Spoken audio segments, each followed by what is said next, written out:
Good morning, mother. It's like, nah, yo, I'm sunburned, like, yo, that's my dumb ass fault though for not putting sunscreen on because I didn't think it was gonna be hot. It's supposed to be like that today, but a little bit colder. Sorry about that light. Let me adjust it right quickie.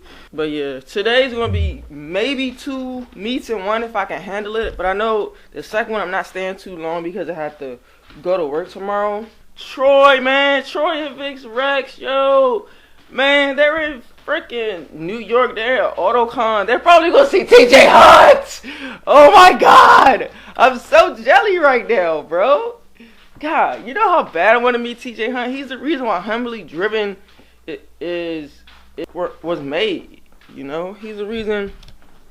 Travis Williams was the reason that I started vlogging. But TJ Hunt is the reason why I started vlogging cars and gotten into cars and started Humbly Driven. Oh shit! Look, yo, I hate taking pictures when it's like people in a car.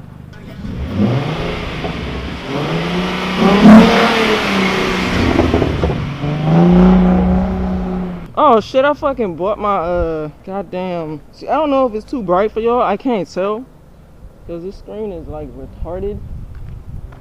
But yeah, but I'm about to go. It's sexy as fuck. Gang gang.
my mind aching. Steady racing, steady pacing, I can't be complacent. Focus on my breathing, candles lit in meditation. Success is what I'm chasing, learn the voice of being patient. Always do your best, but don't you look for confirmation, cause they will put you down before you reach your destination. Before you take off and run away with aviation, keep your goals to yourself, nigga, translation. Master all your talents and always give it your very best. Always know your worth, but don't you settle for nothing less. Take a deep breath for all the times you feeling stressed, and keep in mind, nigga, diamonds made when they pressed. I was feeling so down, lonely and depressed. I picked my head up and kept smiling on this quest. A lesson's not a lesson unless you lessen all that stress. A blessing is a blessing.